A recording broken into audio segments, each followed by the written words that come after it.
Welcome to the Keelhauled podcast. I'm your host, CaptainLogun, and we've got a lot of Sea of Thieves news to cover today, so tie yourselves to the mast and hold fast. Ahoy there, pirates. I hope you had yourselves a good week and a good weekend. I know I did.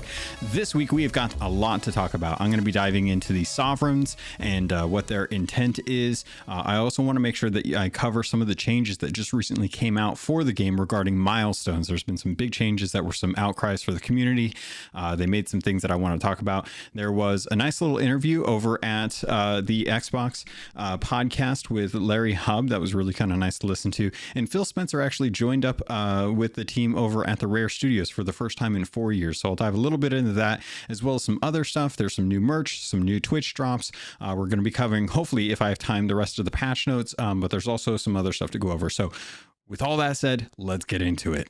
But before we get into that, I have to thank the patrons because they're the ones that went over to patreon.com/Keelhauled podcast to show their support for this content. If you love Sea of Thieves and you love the content that I'm putting out there, Patreon is a perfect way to support me. If not, just share it with a friend. Go review it. Like the Twitter links. Join the Discord. Plenty of ways to get around paying any money to support this content. But if you do, I really appreciate it. It means the world to me. It helps out with a lot of the stuff that I'm working on. It's kind of like my second job right now. So you're helping support, making sure that I'm able to pay for stuff like internet, like subscriptions, all that fun stuff. I'm getting emotes and stuff for the Discord. So I wanted to thank People's Republic, El Cute, Balls, Bam Bam Bagel, Captain Hasco, Chateau Noof, Zombie Killer, Cloud, Cosmic Johnson, Davram TV, El Jefe Esteban, Fergatron, Trickster, Jabaro5, Carl Embo, Kazia the Rogue, Lumpy SRQ, Alcarian Darth, Dub Dub Goose, Evil Morpheus, Xbox Mike 29, Murphy Lives, NX Gamer, Raja the Brave, Registella, Rustbell Kid, Norwegian, Skinny Matt, Scum Melt 666, Sudesh, Tarnished Film, That Kilted Guy, TN Professor, Real Big Tuna, Big Bad Pad, Mina Fairy, Super Pack, Music Me, The Lore Chronologist, Deadeye Dre, Ghost Boy 20, Evil Martha, Peter Miller, Rooski Doo, Straw Hat and Connor, Thor Von Blitz, Windsor Chris, and Zam. Wow. Thank you all so much for your support. It really helps out. Thank you. And with that, let's get into the actual episode. First things first, I figure let's get the little stuff out of the way, the pertinent stuff that comes really quickly, and we'll dive into the lore and some thoughts and some feelings on the sovereigns after that, kind of the meat of the rest of the episode. So things you should be aware of. New Twitch drops are coming. Now, these are new Twitch drops in the sense that there's a new set of Twitch drops, but not new Twitch drops as in like new cosmetics. These are actually cosmetics that were given out about a month ago, if I recall correctly, and it's the Twilight Hunter ship set. So if you missed any parts of it, like I did, I actually missed the flag because I didn't remember to log in on the second Friday of the 2 weekends that they did. They're doing another Twitch drop, and they're doing it the way they did the last Twitch drop, where it's an accumulation of hours that you have to watch, not a specific day for a certain amount of time kind of thing. So they're giving away 7 different cosmetics, and it's all of the Twilight Hunter ship set. So they're starting off with them in different stages. The thing that I want you guys to remember, if you're going to be watching the Twitch streamers who are going to be participating in the Twitch drops, is you want to make sure that you're setting up a timer for at least an hour. So that way, when the timer goes off, you remember to go into the Twitch drops inventory and claim the item. If you don't claim the item, it will not start counting the additional hour for the next item. So you could end up watching much more than the 7 hours that's required to get the entire full ship set. So it's going to start off in this order. The first hour is going to be the Twilight Hunter wheel. The second hour is going to be the Twilight Hunter hull. The third hour will be the figurehead. The fourth hour will be the sails. The fifth hour will be the flag, and then the cannon, and then cap stands for the sixth and seventh. It is pertinent that you remember that you have to go in and claim these after the first hour, after that hour mark, or you will not start gaining credit in time watched for the next piece. This is going to be going on from the 19th of August to the 22nd of August. So you want to make sure that you do. It starts off around, I think, 9 a.m. CST time. Actually, let me open up the tweet roll here real quick because I closed it out and I want to make sure that I get that. Oh, I already had it open. God, why do I do this to myself? It starts at 9 a.m. UTC, which is, I believe, 1 a.m., 8 hours. Yeah, 1 a.m. Pacific Standard. 3 hours after that would be 4 a.m. Pacific or Eastern Standard. Hopefully you guys are doing this stuff on your own too. You're not just relying on my mental math to be able to get these times in. So, but you want to make sure that you're watching for the full 7 hours. Now the 7 hours does have to be something that you go in, you claim it, and then it starts the second hour, and then you claim it, and then you go in and get the third hour. And so please set up a timer, remind yourself, kick it off. If you can spare yourself like 2 days to be able to do this, split it up into like 3.5 hour sessions. That tends to be a little bit easier for people. If you're planning on sailing yourself, just kind of set it up on a second screen or on your phone. Just remind yourself to log in and actually claim it after the first hour, every hour. Okay. Next, let's talk about Sea of Thieves merchandise. Sea of Thieves merchandise is out now. There is new stuff that you can actually check out, which is, they've actually got some really nice stuff. This is over at the raregames.store section. They've got some new t-shirts as well as, I believe, Fangamer went and put out some new merchandise as well too. So if you want a beanie, there's a bucket hat. It's not a beanie, it's a bucket hat. It's a Reaper's Bones bucket hat for 18. They have a Reaper's Bones shirt that has a little logo on it. It's actually got the mask, and it says "Plunder Without Limits" around the little circle that is the mask. It's actually really cute. And then on the back, it has a really cool kind of it's like I can't think of what the name of the artist is, but it's like the Toulouse-Lautrec kind of style. If I'm remembering what that is, I always think of what it was at Moulin Rouge, Toulouse. But it's the Black Cat photo. If you've ever been to any art store ever that sells prints, you know what Black Cat poster I'm talking about. This kind of art form that or the plundering, the Reaper thing that they're doing kind of looks like that. It's like a little bit red, a little bit gold, and just the Reaper mask with a couple hourglasses around it, and then Plunder Without Limits, the Reaper's Bones. I like it. I think it looks really good. Whether or not they're going to be able to offer anything more than XXL is probably not the case, unfortunately.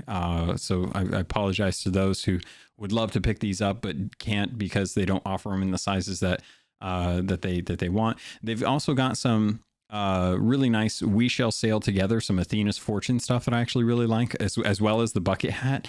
If I wore bucket hats, I would actually do it, but I'm kind of tempted to pick up the embroidered hat. That's just a black hat that has the Athena's Fortune logo with two kind of ghostly hands that are kind of, it's like an Aurora Borealis where it's like a snake eating a snake kind of thing, but they're kind of chasing each other's tails going around the actual Athena logo.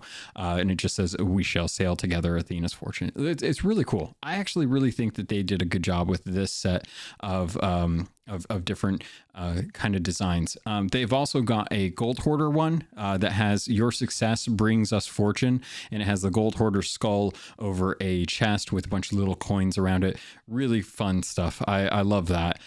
They've also got some other ones for the Hunter's Call that says "There's always a bigger fish," and it has like a kraken's tentacles with a megalodon and some stormfish around it. They've really done a good job kind of going through each of the different factions and stuff. So the Merchant Alliance has Trading Trust, the Merchant Alliance, and then it has like I don't even know what to really describe this as.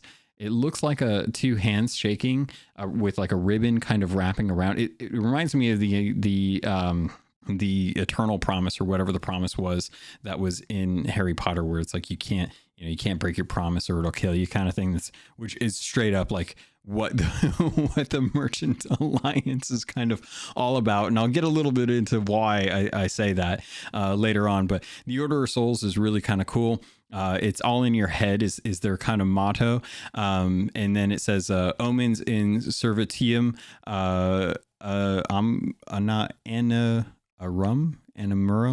Murum. I think it's Latin, and I don't speak Latin, and I can't pronounce Latin that well either. But it is really kind of cool how they've got a hand on a Order of Soul skull, and there's a bunch of wispy purple mist that's coming out of it. Really cool. I might actually pick up the shirt for that too. And it's just they're going with the trading company stuff, which is really awesome. And I think they've done a really good job with it too. I think they're offering a really good selection of different styles, as well as like hats and bags and stuff.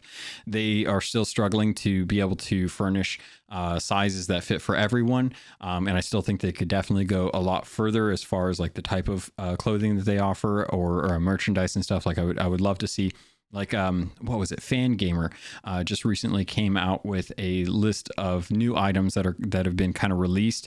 And one of the new things that they released is this big, beautiful kind of stylized version of the world map. And I think it's fantastic. I think they did such a good job of kind of making this big, beautiful map. Like, I've already been tempted by their big mouse pads already. But this was one where it was like, I haven't yet bought the Flameheart one with the ghost ships. I've been very, very tempted to pick that one up. But I'm now kind of questioning myself because I keep looking at this one from Fangamer that has like the world map, but it's all kind of, I don't even really know how to describe it. It's like it's wonky. It's like one of those old school ones where it's got, like a big head in the corner blowing wind down on like a ship sails. And it's just, they did a really good job over at Fangamer. So there's 2 stores you can actually go pick some stuff up at. There's like the Fangamer one that has the Sea of Thieves collection that you can search for on their website. And they've got like a little pin that has like a compass, and the compass has a skull, and there's a little red arrow that kind of points to north and stuff. And it doesn't actually, I don't think actually do that. I think it just spins, but it's really kind of cool. But the Pirate Lords map kind of desktop one that I like is, you know what a good way to describe it is? It's the loading screen. Remember that cinematic that everyone turned off because they wanted to skip it, and then Rare offered you the way to skip it, but then they added the animation that makes you wake up from the table every time you log into a server, so it totally defeated the point of cutting out the cinematic. It's that map. It's kind of like that map and stuff. So I think it's freaking amazing. Actually, I really love this one, and I might end up getting this one over the Pirate Lord one, because one of the images that they have is literally just Keelhauled Fort. And it's beautiful. I love it. So I might end up getting that because it's not too bad. $28. And that's definitely cheaper than what I'd kind of like been looking at lately. I've been looking, like, I went to a convention probably about 6 or 7 months ago, and I was shopping around, and the ones that they had there that were it was just a straight print off of like a website. Like, they didn't do anything special to it, but it was just like anime prints that they did. Those were like $40-$50. And the Diablo one that I picked up from when I went to like a Heroes of the Dorm tournament back in like LA, I think this thing cost me like $55 too. So for $28 for something that's 35 inches by 16 inches, that is a pretty good sized mat for what they're offering here. So kudos to Fangamer for getting Adam Rufino to draw this up, to be able to put this out. Because I'm definitely very interested to I'm probably going to pick this up, if I'm being honest with myself. So those are kind of the main things that I wanted to kind of share with you all with regards to some of the short stuff. Outside of that, there's you should expect that tomorrow is Monday, and if you're listening to this on the day of, there is a new adventure cinematic that's going to be coming out called The Hunter's Cry. There's already a preview up available for it. You can sit there and wait for people for it to unlock. It's premiering in 2 days. Tomorrow, technically. Yeah, tomorrow. Today's the 14th. Tomorrow's the 15th. So there's 46 people waiting. I'm one of the idiots that are waiting around. But The Hunter's Cry is going to be coming out tomorrow. We'll get a nice little cinematic story trailer. Expect Shelly in there. If I have time, I'm going to be doing a reaction to this and a breakdown of it, so that way you guys can actually get an idea of some of the lore and stuff that's going on between that, based on what they actually show in that. And then the adventure itself will actually be going live this Thursday, which will be the 18th of August. I'm very excited to see what's going on with that, because as I've been told, Little Birds have told me that apparently this ties into the current goings on with DeMarco's death. which also really kind of interests me. I'm very curious because as of right now, the big story is that the pirate lord has been paying off the crew that was sailing with DeMarco in the ship that was kind of masquerading as the Howling Wolf. And as such, it's supposedly he's been killed by that crew. And that if you take your fallen Sea Dog lantern to the Athena's Fortune Tavern and you go into the Pirate Lord's room, if you hold it up, it says guilty written all over the place. And it's a little too on the nose for me to believe that Ramsey is the one that would have paid someone to kill his son, unless they were doing so to have him be sent to the Ferry of the Damned, which again seems really strange because I still adamantly believe that his soul is trapped in the lantern, and that's what powers the lantern, and that's why the lantern has been revealing all of these mysterious things to us to kind of lead us down the path of who actually killed DeMarco, as was originally shown. After we got the lantern, after it showed us in the sand, it wanted to know who killed DeMarco. It'd be weird if someone set that up just to lead it to the Pirate Lord, and then that was the end of it. So I've been hearing that they're tangentially related, so it feels like a culmination of everything. Hopefully the Hunter's Cry is just that, and we get to understand a little bit more about what's going on as we, I assume, go into the Sea of the Damned after Amaranta and Duke the Dark Lord and Wanda the Warsmith to go and rescue Merrick so that we can finally turn in our fish at Stephen Spoils. Otherwise, I don't know what the hell we're going to be doing over at Stephen Spoils. They're going to have another baby or something, bring in a cousin or something to be able to have us turn in, because that would be really, like, I don't see a future where we aren't going to be able to turn in fish over at Stephen Spoils. That just seems so weird. We worked so hard to kill off Golden Sands Outpost and it survived. And regardless, now we can return stuff in there. So I would be very surprised if Rare was like, all right, you guys can have Golden Sands Outpost back, but you're not getting Stephen Spoils for a turning point for the Hunter's Call. That's the trade-off. That would be it would be really, really weird if that was the decided outcome of saving Golden Sands. Is they're like, all right, you can have Golden Sands back, but we're taking Stephen Spoils. Good luck with your fish, finding your way over to the finest sea post, and which you actually should be doing, because honestly, the Allegiant little model ship out there is still one of my favorite little Easter eggs in the game. Yeah. So, okay, that is it as far as the pertinent stuff that you should know about before you get in any deeper into this podcast. So let's take a quick break and I'll jump into the rest of the news. All right, so we've kind of covered some of the stuff that's like what you need to know going into the rest of this week.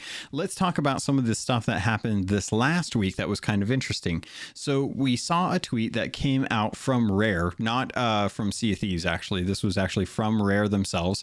And they kind of hinted at, well, they didn't really hint. They basically said that Phil Spencer went and visited Rare.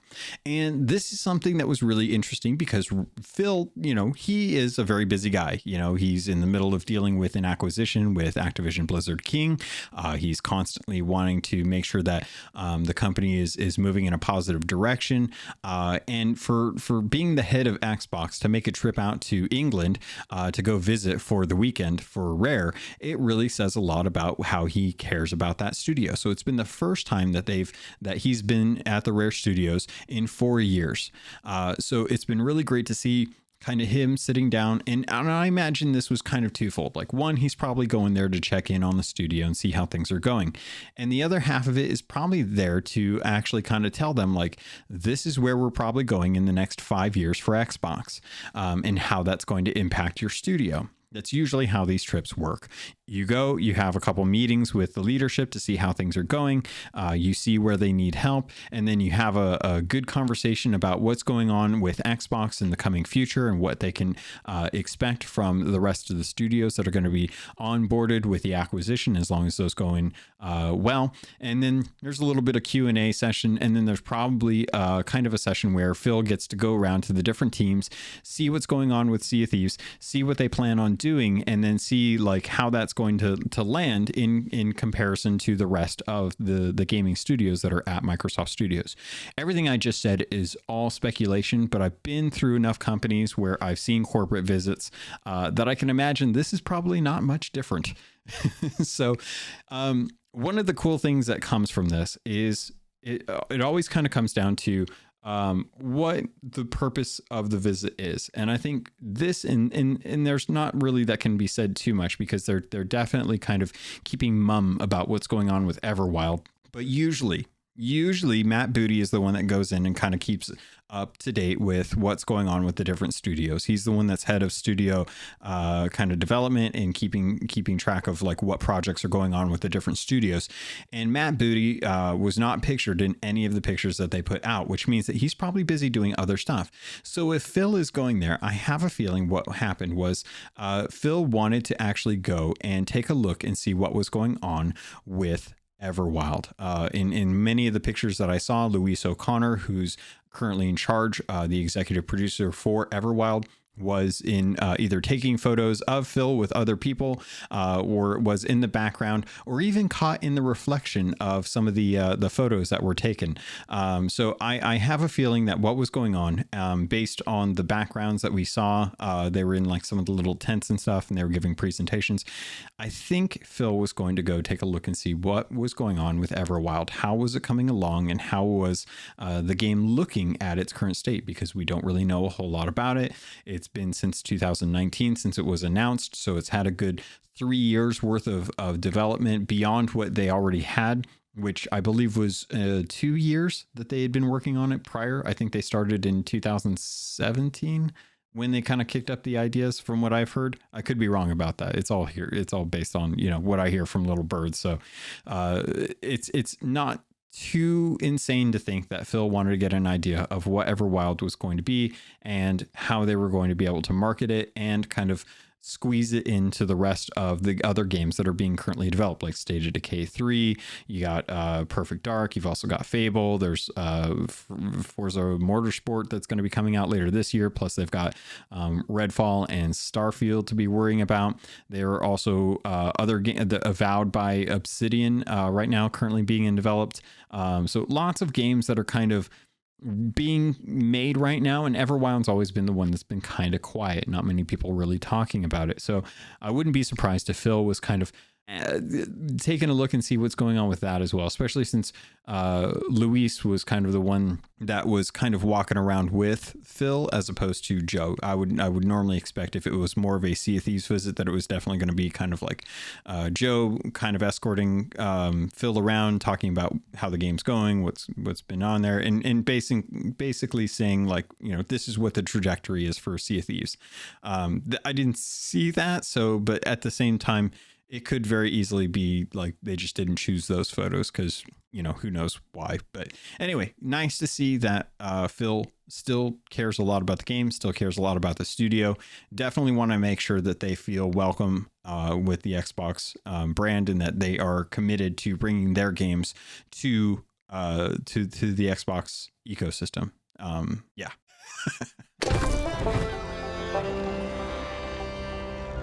The next thing that I wanted to touch on actually deals with the Xbox podcast. This is Larry Hubb's kind of baby. He's been doing this for years now. But it's the Xbox podcast, and we got to actually have Mike Chapman and Shelley Preston from Sea of Thieves actually get to be on the podcast. They did a nice interview online, which is always great to hear. And it was essentially them kind of showcasing captaincy, talking about season 7 and what they can expect. If you don't know, Larry Hubb has been, or I think it's Herb Larry. Sorry.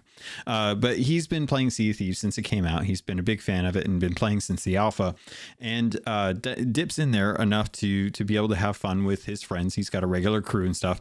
And they were kind of talking about some of the things that they really kind of usually do when they're going to be doing kind of segments on big updates and stuff. So it was kind of nice to have them kind of sit back and talk about some of the things that they brought to the game, as well as some of the expectations that they had, and really kind of focus in on what I believe is the genuine goal of captaincy, which is to really kind of build a ship around your play style. You know, what you do in the game really does get reflected in the different alignments, and those are kind of the main things that you should be doing, just kind of playing naturally. As a result, you'll start to unlock some of the different cosmetics and things like that that really kind of reflect your play style, really kind of show off the type of captain that you are and what kind of captain you want your ship to represent as well too. I've been having a lot of fun going and finding some of the stuff that I've already unlocked. And with that, getting them on the podcast was great, but they did actually put out an update. This was a forum post as well as a press release that came out as an update to captaincy and the milestones. Many folks have been talking about how some of the milestones are too high and too lofty of a goal to be able to get. Even the tier 1 of the actual trophies or trinkets and ornaments and stuff. So I wanted to kind of go through this real quickly just to kind of give you an idea of what you should expect and what some of the changes are, so that way if you have been working on some of these and you have been upset that some of them are really, really high, then you can go ahead and get some of these. Overall, I still feel like that the pirate alignments should really reflect your own personal play style. They shouldn't be something that everyone works on to get every single cosmetic. I know everyone wants it that way, but really try to kind of embody what being a captain of your ship and your play style should reflect when you're going for some of these alignments and stuff. So Shelly was actually the one that kind of typed up this forum post. So it was nice that she did this for us. It says that an update to captaincy and milestones, a deeper dive into changes to the milestone systems for all our captains of adventure, from Shelly Preston, lead designer of Sea of Thieves. Ahoy, captains. First off, I'd like to extend a massive thank you to all the captains of adventure who have set sail since the launch of Season 7. It's been a joy for the team to see your ship names and their stories beginning to come to life on the Sea of Thieves. We've also seen and heard the sentiment around the new milestone system, so I wanted to explain the thinking behind the system and announce some changes. What is the intention behind the milestone system? This was the question posed that they answered. The intention of this system is to enable you to track the way you uniquely play and the things you like to engage with the most, and then give you rewards for that, letting you customize your ship to become a true reflection of your playstyle and journey. In terms of overall time investment, the balance required to progress milestones is intended to be vastly different to commendations or seasonal progress, in that this is a long-term progression representing your journey over not just a single session, but many. With that in mind, players should expect that milestone progression is slower than some of the existing progression systems. The next question was, why don't milestones track things I did in the past? I think a very fair question, which I was okay with going into this. Milestones are not awarded for deeds you have already completed, primarily because milestones are designed to be a progression system specific to captaincy. They are for actions you have completed while aboard a captained ship, much like pirate legend commendations that require you to be a pirate legend to unlock them. If you play on a non-captained ship, you do not progress milestones. In addition to this, the team have been hard at work implementing a huge number of stats behind the scenes, which have been a significant undertaking in order to correctly track and award all these milestones for you, your crew, and your ships. We have not had the ability to track many of these actions until now, so it would have been impossible to retroactively award everything. The fairness and most consistent approach was to have no milestones be retroactive, rather than having a mix of retroactive and newly tracked stats. When we were originally considering the system, we did discuss carefully consider this limitation of not being able to award everything retroactively. We ultimately felt that the introduction of milestones still has a hugely positive impact that makes Sea of Thieves sessions more rewarding over the long term, especially as you're rewarding core content that will always be a part of the experience. And to kind of address this outside of the actual post. Some people have been, yeah, but what about the Hungering Deep or the Hungering? No, what is it? The Shrouded Ghost.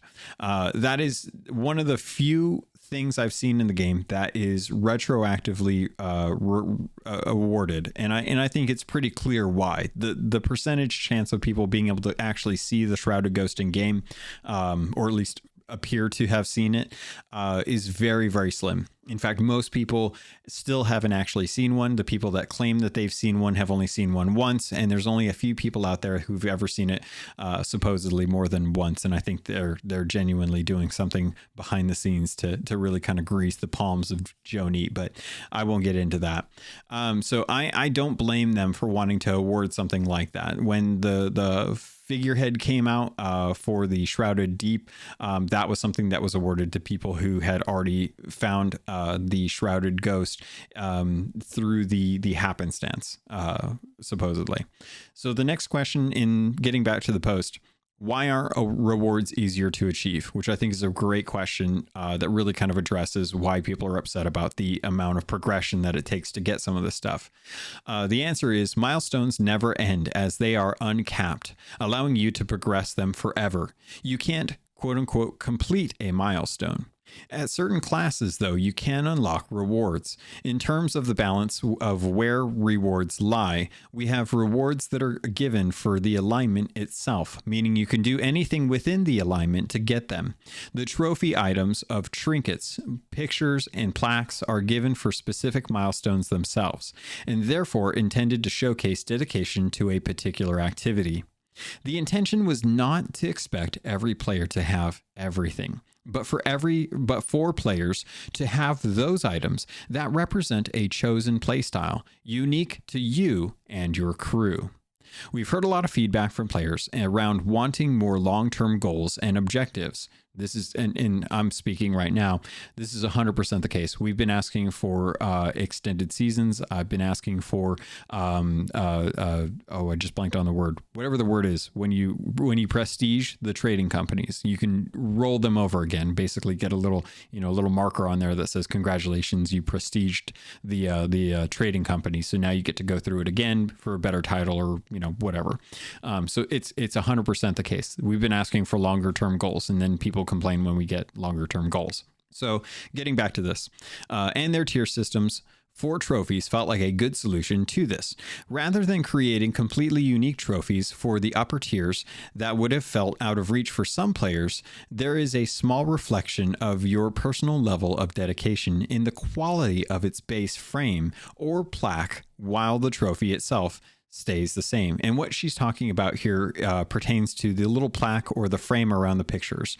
Those get better in quality the higher tier that you get, the higher class level that you get, so that anyone that reaches the bare minimum to get that item, that wants that item, can have that. But the people that really focus in on those on a regular basis will get that class higher and higher and higher over time, quicker than if other people are focusing on just getting the base unlock for that. And they're the people that will have the really elaborate looking version of that, but otherwise it'll be the same. Getting back to the answer here, this felt like a good balance of fairly unlocking the customizations you want on the journey, while still accommodating those players who really, it's basically what I said, who really want the long-term progression to be represented. The tiers are a meaningful icing on the cake. However, that being said, we feel that there are definitely changes that we can make to address the feedback around the milestones being too much of an investment without compromising the original vision for these as a long-term progression system. That line right there 100% confirms my feeling that they didn't want to do this, but they realized that people were complaining. And by listening to the complaints, and they call it feedback, I'm calling it complaints, to address that feedback, they are making adjustments. The original ones that they had were what they wanted. And it's 100% the case because they had an additional 8 weeks of development time to be able to look at the numbers and judge whether or not this was going to be the case. So their original vision was what we got. They are now adjusting it based on the people's feedback. So for anyone that says that Rare doesn't listen, this is a perfect example of when they listened and they're compromising on what they wanted to have to make it easier for what the people want to have. Getting back to the answer. Some of this is from player feedback, but since we launched, we have also had the ability to track how swiftly players move through milestones. And we can see areas that are not aligning with the time we anticipated. So this is actually interesting because they had a vision and they expected players to be on top of it based on what they've seen in the past. People aren't. So maybe some of these they're actually looking at and saying, okay, we expected people to really jump on this. They didn't. We'll go ahead and lower this to make it a little bit easier based on how people are actually approaching it. So we're either not giving them what they expected or they are giving us what we hoped for. Let's see, where was I? Felt meaningful, represented. I feel like there it is. Okay, so I caught my spot. Some of the most vocal feedback we've heard has been around timed activities like sleeping and sitting. When we were building the Milestone system, we really wanted all playstyles to be represented. For instance, an alignment like the Rogue represents those who enjoy the whimsical charm of life aboard a ship, the role players. We wanted to include these players in a way that felt meaningful and not have the Rogue be significantly faster to progress than the other alignments. So the legendary Rogue didn't feel like a lesser accomplishment. That's the reason we balanced the timing to be high, but we've heard the feedback and now lowered these to be more achievable through passive play. So essentially what she's saying here is they didn't want this to be the way people got additional ships. They didn't want people to be like, oh, the legendary Rogue. Well, that's cool. You didn't really do a whole lot to get that, did you? You're not quite like the captain or the emissary. You're just the Rogue. So congratulations on spending an hour sleeping in a bed while you're AFK doing something else, kind of thing. They wanted it to be equal to the rest of them. It's like, wow, you slept that long in the boat. What were you doing? What was your crew doing? Why didn't they brig you? Or you were spending that much time on fire? Like, seriously, did you have to be? So lots of things like that. The big question here is sitting and sleeping the thing that really speaks to what the Rogue could be? Or is it something else like time spent? I don't know. It's so hard to kind of think of like how do you measure role play? Like how many times do you stay in costume? How many times do you change your outfit? Things like that. Do you ever change like the title? There's so many ways that you have to try and figure out how are you going to actually measure role play. But role play is 100% a valid thing to do in the game. So they wanted to award that, and sitting and sleeping, while boring to some, maybe the thing that really kind of brings to life the role play aspect for other players. If you're out there, maybe you do this. I would love to let you know. Personally, for me, I have actually started playing more music. I have started sleeping more often to top off my health, and I've been more willing to go to the ferry as opposed to eating through food when it's not like a big threat. So I've personally changed how I actually play the game a little bit, because I want to slowly work on some of these milestones, because they are things that are available in the game, and it's not going to kill me if I'm AFK on my sloop sailing in the middle of the sea with nothing around me. I'm not going to hit anything. If I took a little damage and I didn't eat a banana, I can jump into the little bed, the little comfy bed, and actually just top off my health that way. And that just slowly adds to the time spent sleeping. And it's a little change, but it's a change that will get me a little bit closer to that next milestone, that higher up in that class and stuff. So that was kind of the representation that Rare put forward from Shelly regarding why they're making some of the changes to the milestones and why things were set up the way they were before. So let's get into actually some of the milestones that have actually been changed. And they kind of break it down based on the different alignments. So they've got the Gold Seeker, the Voyager, the Emissary, the Hunter, the Feared, the Rogue, the Ill-Fated, and they didn't have the Captain. So let's talk about some of the things that they've changed. So changes that are being made to the pirate milestones, which are probably the most important ones because a lot of your cosmetics are going to be coming from pirate milestones, not ship milestones. So for the Gold Seeker, the treasure sold to each of the different trade companies has been decreased from 75 to 70 items sold. And the amount of treasure sold that is required to get from one class to the next class, just in general, is going from 450 down to 400. This is all going to feel very odd, but each class requires a certain quantity of items turned in for the Gold Seeker. And they're lowering that so that if you've turned in 15 or 150 items, instead of being only class 2, you might be closer to class 3 now. So they're just kind of adjusting this. So by the end of it, you should be a little bit further along in most of the different milestones than you were. Not a huge amount, but a decent amount. So they're going through there and reducing what's required. For the Voyager, they're reducing the amount of voyage quests completed, the number of nautical miles sailed by half. It was from 200 down to 100. Islands visited is down from 15 to 10. Shipwrecks visited is down from 3 to 2. And rowboats docked is down from 3 to 2. Which, if you don't know, docking your rowboat to your ship counts as a milestone. So you can actually catch up on the Voyager that way as well too. It only works once per rowboat though.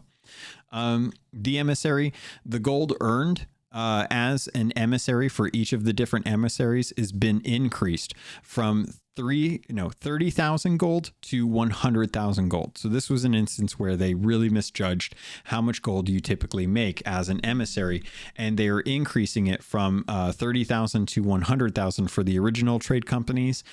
In Reaper's Bones is actually going from 30,000 to 200,000, and the reason being is because you could turn everything into the Reaper's Bones emissary and earn emissary value through them for everything. It doesn't, you're not going to be stuck on just one, which I have seen a lot of people using the sovereigns as a turn-in point, and they will turn in everything at level 3 for whatever they were, and then they will cycle to work on these milestones for the emissary.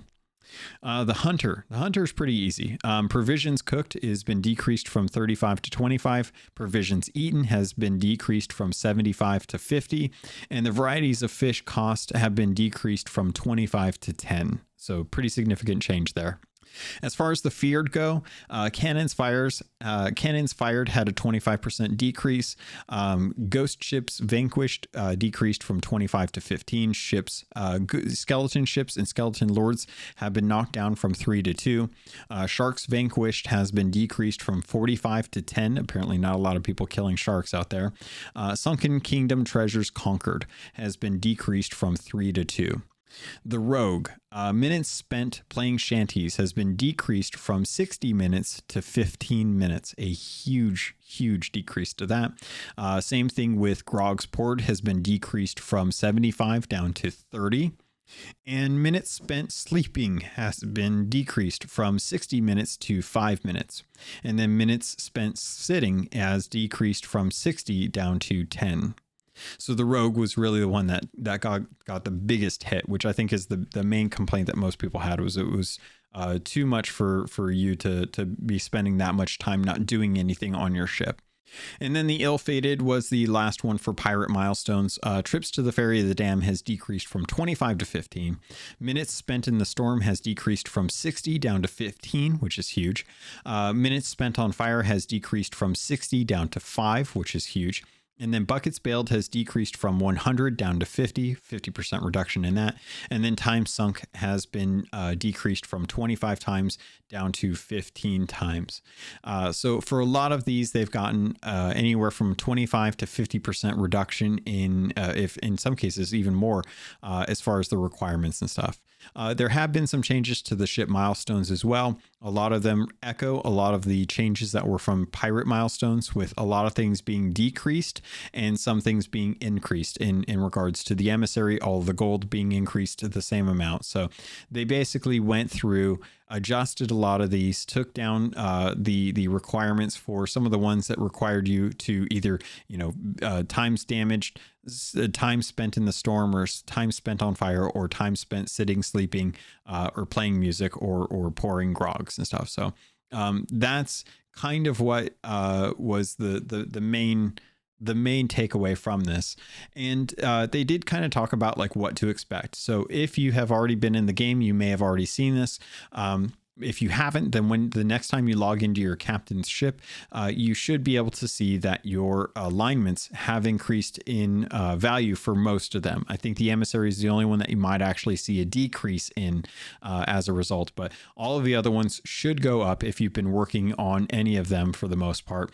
And as such, you should go check out the ship customization chest to make sure that you are taking a look at the different ship milestone cosmetics to see if there's anything that unlocked there for the banner, the title, or the book, or head over to your shipwright to talk to her to find out if there was anything that unlocked for the trinkets, ornaments, or ship decorations. If you guys have any questions about wanting to take a look at these numbers to kind of compare them, feel free to head over to the show notes. I will have the link to the post in the show notes if you want to read it yourself, but I pretty much went through it verbatim. So that's going to be the majority of what you'd be getting there. So thank you to Shelly, Preston, for kind of giving us a breakdown on this, and hopefully this was enough to make the masses happy, and hopefully they get the base tier level of whatever they were working on a lot sooner.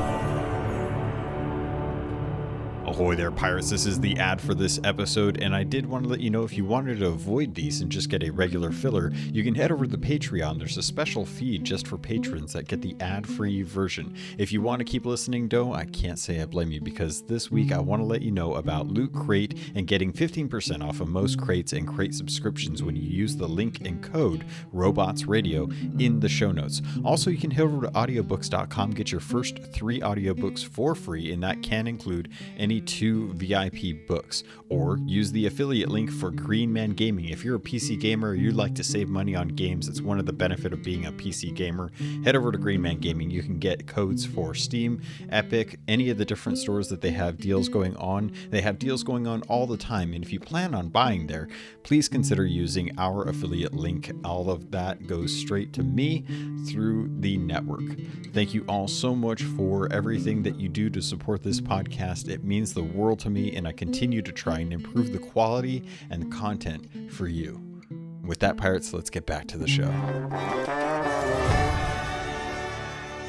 I think there was one last thing that I wanted to touch on before we dive into the sovereigns, and that is the Fox. Let's talk about the Fox. There's been a conversation about the Fox, why we haven't seen it, why they haven't talked about it. It's been in the loading screen. It's been in the promotional artwork for it, and it is kind of odd that we haven't had them talk about this. I'm assuming that it's coming, because it seems weird that they would have the extra time to work on the season.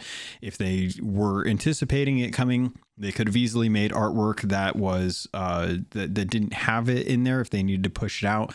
I'm assuming this is something that is going to be coming to the Emporium with the other pets. Part of me is kind of hoping that this is like a special reward, though. I don't really know what it would tie to, but I part of me like still has hope that we're going to be getting some sort of pet that is purchasable in game with gold, whether it be something that, is awarded through doing something like commendations or one of the adventures. I think it'd be great to have a pet that coincided with the actual like content that's being released. I think the biggest thing that really kind of stood out to people was when we got the prison dog from A Pirate's Life.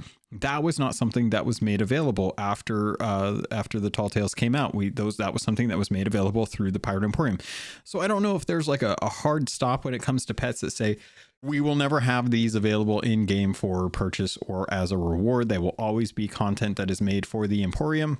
I can imagine that's the case, but part of me still kind of holds out hope that this could be tied to some sort of reward. I can't imagine for the life of me, I genuinely can't think of anything in the game that pertains to foxes that would give us any idea about why this would be a reward for anything we do in game, which really is what just kind of pushes me to the idea that this is something that's going to be coming to the Emporium at some point during season 7.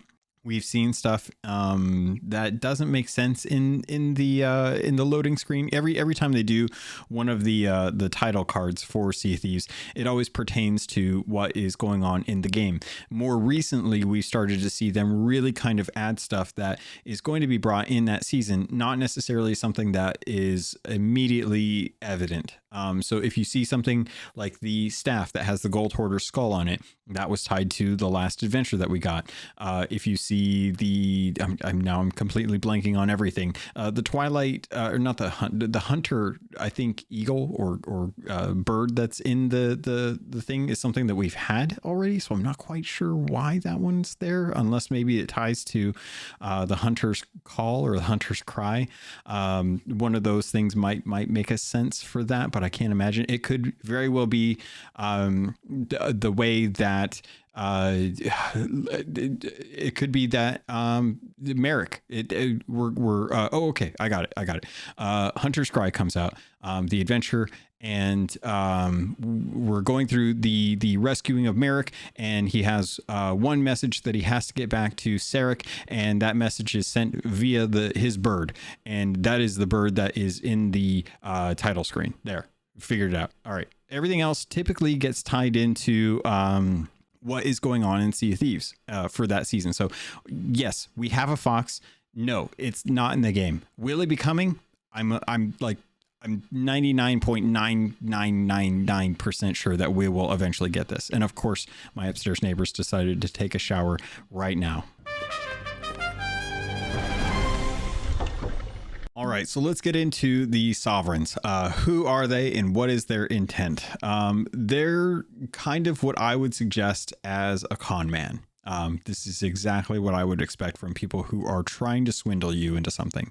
They're posturing themselves as if they're high class, but personally, I think that if you take a look at their clothing, if you take a look at what they're doing, not all of them really come across as highfalutin or high status. Even to some, they have scars and tattoos, which I would not expect anyone of a high class society to have those. And then we get into the actual letter. There was a letter that came to us via a tweet. This is in regards or a response to Olivia from Chief Trader Molly. This was posted back earlier this month, and it reads, Olivia, I have received your letter, and I, too, am suspicious. Their clothing, their speech, they deal only with captains and offer their services seemingly free. Clearly, they are trying to integrate themselves with prosperous and influential pirates. But to what end? I doubt they lack for coin. The gold hoarders, of course, care little about who bring them treasure so as long as it arrives, thus to ensure brisk trade. And while they continue to spurn the reaper's bones, yes, I shall accept valuables delivered via our new arrivals, and I advise you to do the same. I shall, of course, be observing these sovereigns very, very closely. Chief Trader Molly. Now, if you are not familiar with Chief Trader Molly, I put down senior thinking that she was a senior, but she was a junior during the comics and then became a chief shortly after. Chief Trader Molly is actually part of one of the origin stories for the trade companies. There's a comic that's available on Comixology. It's for free. You can go download it now. You just have to be able to search in Sea of Thieves Origins #2, The Bonds of Union. And you'll be able to read through this. It's a great read. It's really, really interesting to kind of dive into the history of Chief Trader Molly, what her history is, and the kind of a welcoming or the discovery of the Grand Maritime Union. So you might be kind of wondering who the Grand Maritime Union is.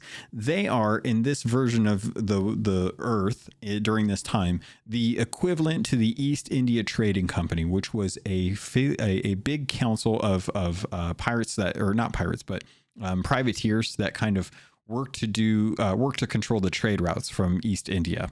A lot of spice trading, things like that. If you've ever watched any kind of Pirates of the Caribbean movie, like The Dead Man's Tale, you'll kind of understand where we're coming from this instance. Think of them like that. They're made up of a council, and there's some names you might want to keep an eye out. In the comic, if you take a look at some of the iconography as well as some of the names that appear, the Grand Maritime Union are always associated with a crowned anchor. So anytime you see an anchor with a crown above the anchor itself, just always assume that that's probably going to be tied to the Grand Maritime Union. Some significant names that came from the comic.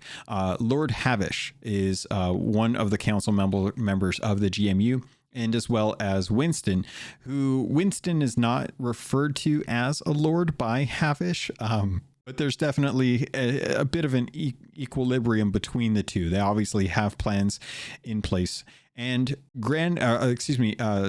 Trader Molly at the time was a junior trader. She'd worked hard to learn how to sail, never learned how to fight, but knew how to kind of get people to agree with them joining up for the Maritime Union. She basically worked as an onboarding to a lot of the traders at different seaports out in the world before they came to the Sea of Thieves. And the Grand Maritime Union was always kind of asking her, like, how are you doing so well? How come you're always earlier than any of the other ships on the trade routes? How come you're always able to coerce people into the GMU when others have failed? You're exceeding all of the people that have come before you, and we want to understand why. And she says, well, I'm just good at what I do, essentially. And they decide to offer her an opportunity to ascend to a junior trader. And without knowing what the terms of the deal were, she agreed to it. And they sent her off with 2 senior traders to venture into the Sea of Thieves to go and get all of the resources and establish trade routes there. They sent a full armada with the senior traders, and upon the kind of realization that there is a small width of space that you can pass between to get through the Devil's Shroud, she brought it to the senior trader's attention to basically say, like, hey, if we want this armada to make it into the Sea of Thieves, we need to sail single file. And they thought that's ridiculous. There's no way we're exposing our flanks just for a little bit of fog. Nothing's ever happened because of fog. So they sailed through as their normal armada, and all of the ships that went through the Shroud were completely destroyed. Her ship was the only one that actually made it into the Sea of Thieves, and upon getting into the Sea of Thieves, they were greeted by pirates, which then stole all of the resources and all of the goods, scuttled their ship, and left the 2 seniors and herself on an island with a rowboat, taking on the rest of her crew onto the pirate ship. So they left her in the morning with the rowboat, and she was stranded on an island. She eventually got rescued by a crew of pirates and were brought to one of the sea posts, or one of the outposts. And her rescuers were Katya and Ebony. They then helped junior trader Molly, to steal the loot that was taken from the original Grand Maritime ship that was scuttled, and then took that to the trader that was going to be the delivery point in the Sea of Thieves by the Grand Maritime Union. And the trader was, the merchant was basically like, it's amazing that you guys actually made it here. The Grand Maritime Union really have kept up their end of the bargain. And Molly's like, no, that was not the Grand Maritime Union. It was actually the Merchant Alliance. And we hope we've earned your trust. And that was kind of how the Merchant Alliance came about. So Molly has since been kind of in control of the Merchant Alliance. And to see her coming from the background of the Grand Maritime Union, there's a quote at the very end of the comic that I thought was very, very interesting. And it basically spoke to what the motivations for the sovereigns might be, considering she understands that they have no lack for coin, according to the letter that she sent back to Olivia. And the quote in the actual comic says, "Someday they will find this place again, and they have more money and more men to throw at a problem than the whole of Sea of Thieves combined." And I think that speaks perfectly to what is going on right now with the sovereigns. Now, if you go over to the sovereigns, if you go stand behind them for a little bit, a distance away that they don't suspect that they're going to have to interact with you, they will pull out a letter. That letter has on the very top of it, on a very illegible letter, because it's obviously Sea of Thieves, and they don't want to show their hand too soon over at the studios. At the very top of it, there is a crowned anchor to indicate that that letter is from the GMU. Now, if you go talk to them, the very understanding is they will speak only to captains. They will take everything from captains and give it to all of the other traders on the island. And I'm not saying traitor, I'm saying trader. So sorry if that's getting slurred. But they will give all of the goods to the different trade companies without taking a cut, which seems very suspect, and for rightly so. Like, why wouldn't you want to take a cut? It doesn't really make sense unless you don't worry about coin, you worry about information. And what I think is going on is that the sovereign's intent are trying to get information. They're trying to get reputation. They're trying to get influence. They're trying to get a foothold in the Sea of Thieves so that they can understand how things work in the Sea of Thieves. Because when you don't need money, what you need is information. And you look at any good mob movie, and mobs always kind of like, they feed off, they trade in secrets. They don't trade in coin. You know, whatever they know is more valuable to them when they're putting pressure on other people for things that they want, more than trying to buy them out for gold, because gold or money in general can always be raised. You can always raise the stakes. You know, you can always have more money to throw at someone to sway them over. It's why mercenaries only go for the highest bidder. They don't go for loyalty. So when you look at the mob always trades in secrets. They always try to get dirt on someone. And I think that's what the sovereigns are doing. They're trying to understand what's going on in Sea of Thieves. They're trying to understand who's influential. They're trying to find out who they can get on their side, so that if they want help against, or if they want help getting into the Sea of Thieves and bringing the Grand Maritime Union, how easy is it going to be for the Grand Maritime Union to sail into Sea of Thieves and be like, hey, you guys have been dealing with the sovereigns, our faction in the Sea of Thieves for some time now. Glad that you're enjoying their service, and they're not taking a cut of anything that you sell.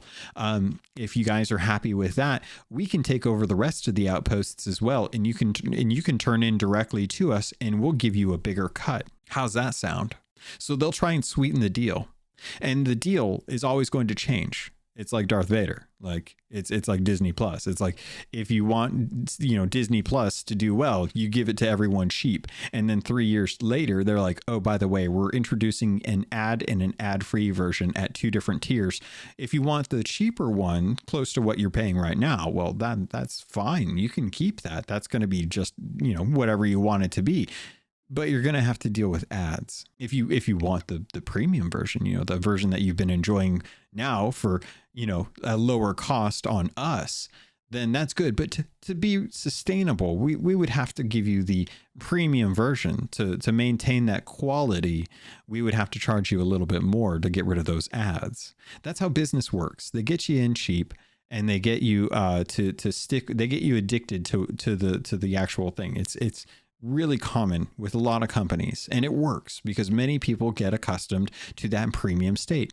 YouTube didn't used to have so many ads, and then they kept putting ads in, and more ads, and more ads, and then the ads started getting longer until, before you know it, if you don't click skip ad, you're sitting through a 30-minute video, an infomercial for something you didn't even care about because you were putting it on the second screen.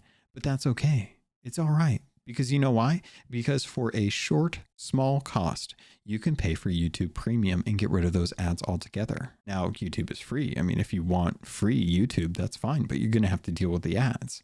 And I think, like the sovereigns, for right now, they're not taking a cut. But if you enjoy turning in as quickly as you do for now, that's going to be good. But eventually, they might decide to change their minds. And with them, the GMU might come in and be a real threat to the Reaper's Bones, because the Reaper's Bones right now, they don't want people coming in here and establishing trade. They don't want people coming in here and telling them how much of a cut you get for this or that, or where you can turn in. They'll take anything, and they'll give you coin for what they can. And they don't want any order to come in and tell them how to pirate. That's the Reaper's Bones. They're not just a PvP faction. They have real purpose. And that is why they say pirates for all eternity, whether it's living or undead. That's the Reaper's Bones. And the GMU is the polar opposite of that. And I think the sovereigns are the, hey, we'll do this as a favor for now. So that's kind of what I've been thinking about the GMU. Let me take a look real quick at my notes here and see if there's anything else that I missed, but I think that covers a majority of it.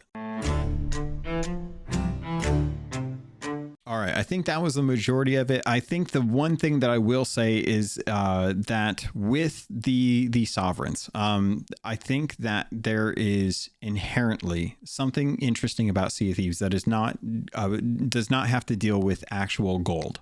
Like gold does not seem to be the thing that they care about. Obviously, they care about power, influence, information, and stuff. So I would not be surprised, and I could be wrong about this, but I'm obviously just speculating at this point, but I would not be surprised if the thing that the sovereigns are the most interested in is the power of Sea of Thieves, the thing that Davy Jones was interested in. He wanted to control pirates. He wanted to control what they did. And I think likewise, I think the sovereigns are going to be much more interested in the history and the magic that is in Sea of Thieves, how we're able to heal, how we're able to come back from the dead, how we're able to harness the power of artifacts to travel between realms. I think those are the things that are going to be the most interesting. And I would 100% count on the fact that we were promised that Jack Sparrow was going to come back at some point, that he would return.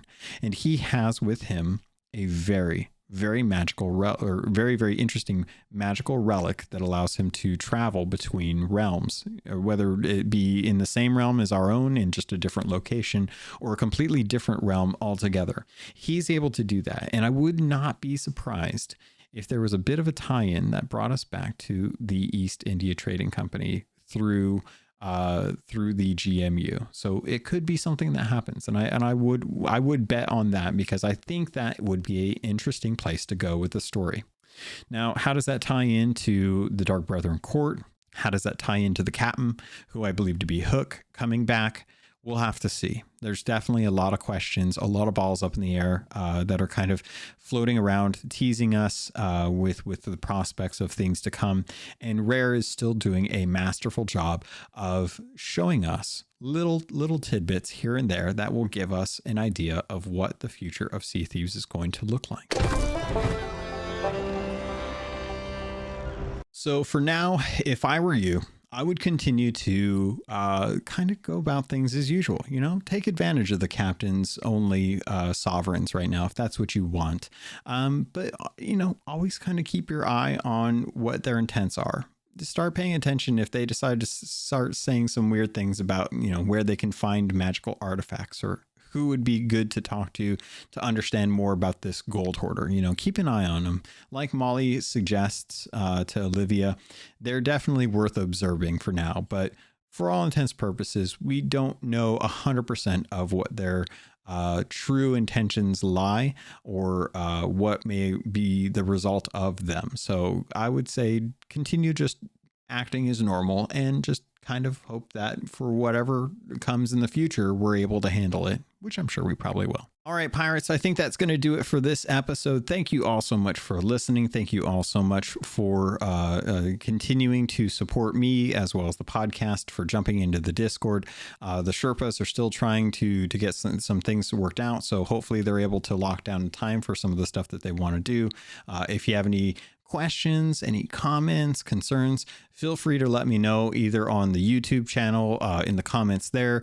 If you're there, definitely feel free to like and subscribe. It definitely helps. I think I'm getting close to 500 subscriptions now, and y'all killed it with the Twitter. Thank you so much for anyone that went over and followed me over on Twitter. I was hoping to get over 2,000. That has happened in surplus. Thank you so much for the support there. Just come say hi. If you guys have any questions, there's a channel for the Keelhauled podcast that I generally look at for any kind of things that are going on. So if you've had a question in the past and you've been wanting to ask it for a while and you're already using Discord, why not join up on the server, even if it's just to ask the one question. If you've got too many, I don't blame you.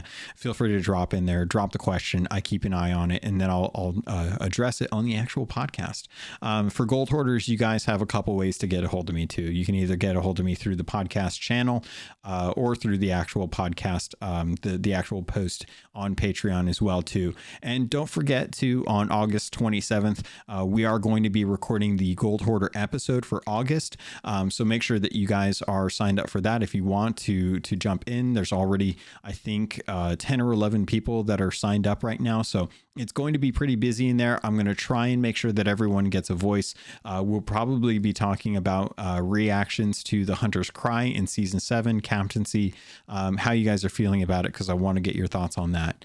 Otherwise, if you guys want to get a hold of me, there's plenty of ways to do that. Head over to twitter.com, look up CaptainLogun, CAPT_LOGUN. You can always send an email in to CAPTLOGUN@gmail.com. Same thing it's been for the last 4 some years, even before then when I had the accounts for other stuff.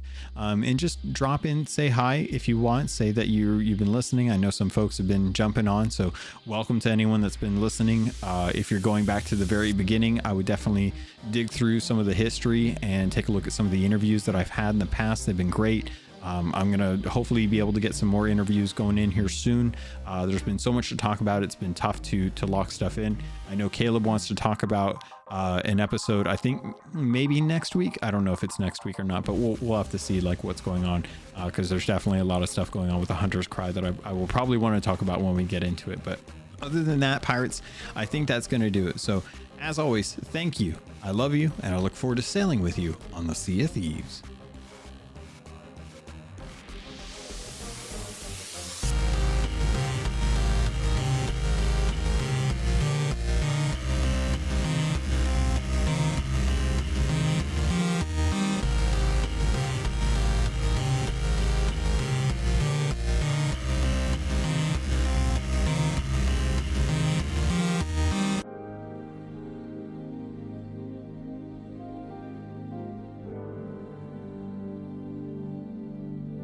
You've been listening to a Robots Radio podcast.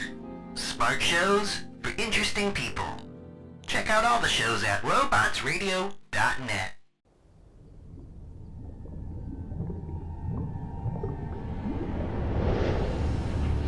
Nominated in New Jersey's Here Now Audio Fiction Festival 2020, it's BioShock, the Midnight Series. Based in the dystopian underwater city of Rapture, witness what it was like for civilians from different walks of life before and after Andrew Ryan's city fell. It's a tale of deception, downfall, and survival.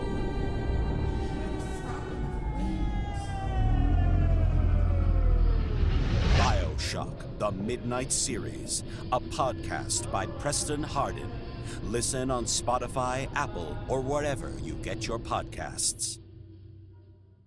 Are you interested in keeping up with all the latest gaming news, but you're just too busy?